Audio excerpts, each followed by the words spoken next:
do të thënë, ushtria përgatitet në mënyrë, ama, jo të gjitha repartet, se kishte reparte për shumë që edhe mundet, por repartet speciale ishte speciale. Këtu nuk fale. Këtu nuk fale asgjë. Ju thash, edhe thojnë të ushtarëve, thonë, ju nuk e keni, nuk e besoni, thojnë të ushtarëve, unë nuk e kam marrë taston sot me vete, tasto ka një kokë. Dhe thoi, qofse takon ka ajo, nuk të le ta kapësh, ta mështjellësh kokën e tastos, edhe të transmetosh si duhet, tikën të rëshqet. Edhe do kthehesh, rëshqitja të krijon dhënie gërmave, prishjen e gërmave, prishja e gërmave presupozon që ti të kthehesh të transmetosh radiogramin, por radiogramin pastaj hajde ta marrë ai ku të fillojë pa le çfarë radisti do të përgjigjet, kështu që prandaj them janë rregulla shumë strikte. Sa më pak përsëritje sinjali duhet kishte. Në minimum. Prandaj ju thash që çdo transmetim bëhet deri në 12-14 grupe në minutë, jo më shumë. Ushtria nuk është radioamatorizëm, ishte. Nuk ishte radioamatorizëm ku kërkohet shpejtësi. Ushtria kërkonte disiplinë, saktësi. Saktësi. Tani këtu është radiobyroja e dhënsave. Kjo fillon këtu dhe del nga krahu tjetër që është gati një 150 metra. E ndara në dy pjesë. Pjesa parë ishin dhënsat 91 me fuqi shumë të madhe dalje, 150 watt. Mendonin 150 watt një llampë ta mbash larg të ndizet. Pjesa dytë ishte dhënsat 150 watt, që quhen 150 watt. Edhe ato fuqin po kuptohet që kanë 150 watt, plus kishte në çdo sallë kishte nga një marrës, sepse duhet bëje ai që kolaudonte marsin, ta dëgjonte edhe në radio që është fuqia e dur apo jo. Edhe bënte akordimin sa më të mirë të sinjalit. Pra, është një specifik shumë e veçantë ishte në ndërlidhje, shumë e veçantë. Do të bëje maksimumin, që të çoje maksimumin e sinjalit. Jo kushdo mund të ishte radist asë kohë. Thash, duhet kishe i qik vesh, një, edhe kishte një rregull transmetimi, rregull ke dora, ke kyç. Transmetimi bëhet gjithmonë me kyç, sepse kyçi ka manipulimin pa mbarim. Qofse ti do të provosh gjithmonë kur lan ose bën një diçka me gishta, gjithmonë fillon ndjen pirje. Dhe radisin më tepër se 5-6 minuta, qofse transmeton me gishta nuk jep më. Bllokohet dora. Kurse kyçi lëviz lirshëm. Shifë si lëviz ky kyçi, ka pikë mbështetje këtu dhe kyçi lëviz pa mbarimisht, gjithë ditën mund të rish. Dhe pa lodhje. Kurse kyçi bllokohet, nerva janë këtu. Si përzgjidheshit ju atëherë? Urdhë? Si përzgjidheshit? Si përzgjidheshim? Në bazë të klasit të klasifikimit që bëheshin në klasë edhe në terren. Në klasë bëj provim, njësoj.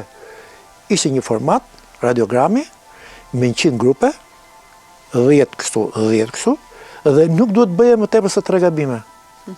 Pra, në 100 grupe, po 100 grupe, një grup ka 5 gërma ose 5 shifra. Duhet bëje vetëm 3 gabime.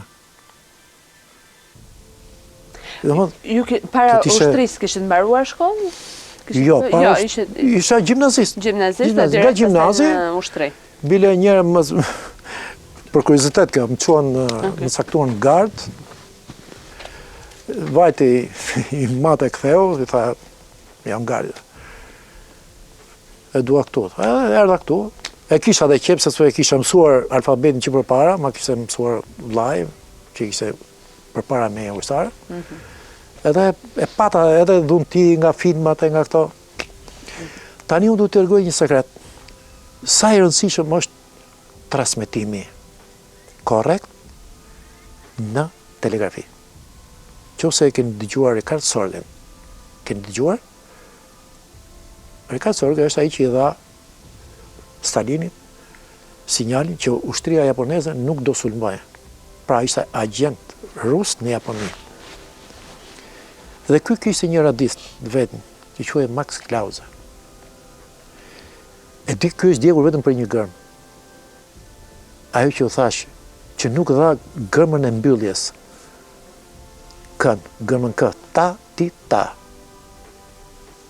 Vetëm për atë gërmë, e la stacionin hapur, e la tjetrin, jo ti vetin, e la tjetrin hapur.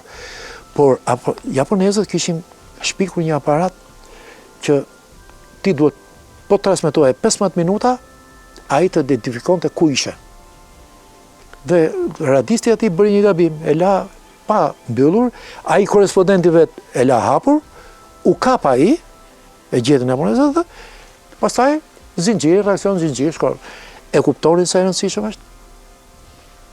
Dhe këtë, jo se po e shpik, kjo është e shkruar në një libër që me ka lexuar dhe i mat dikur në gjuhën ruse. Ne nuk e provuam dot se sa të sakt ishim, se fatmirësisht nuk e përjetuam luftën, por ishim përgatitur. Ndërlidhja ishte përgatitur. Ndërlidhja ishte përgatitur. Ju thash, çdo gjë, mendojeni, hiqni atë mentalitetin e kohës sotme dhe t'ju duket vetë sikur jetojnë atë kohë. Gjithande ishte për mbrojtjen. Spionazhi gjithmonë ka vepruar. Këtë ta ngulinin mirë shqiptarët, sepse i kemi pjellat e tyre ndoshta akoma sot. Si mund të na shërbejë në ndërlidhja sot? Kjo lloj ndërlidhje për mua, kjo ishte shumë e saktë. Sepse ka i gjët, ti çon me email, sot ti çon me mesazhe me këto. Po email e pat se ç'ndodhi. Ja u bllokua. Sa të lidhi gjëra. Kjo është një komunikim, do thuash edhe kjo bllokohet, sepse edhe ata përdorin zhurmos. Por këtu mund të përdorosh valë të rezervë. Pra, unë u thash, ndërlidhja kur vinte radisit, i vinte skeda me këtë do lidhesh me divizionet, i vinte edhe sa valë duhet përdorte. Vale parë, vale dytë, vale tretë, deri 7 valë rezervë. Dhe unë, kur nuk merja, bëja thirrjen qarkore, thirrja qarkore është një thirrje që i bëhet gjithë bashkë, dhe çdo korespondent ka numrin e vet. Unë isha 01. 01 për zbotet që është qendra. Dhe bëja thirrjen qarkore për shembull Bleta. Po të dëgjojnë fjalën Bleta, të gjitha fillonte 02, 03, 04, 05, 06, 07 përgjigjeshin me radhë.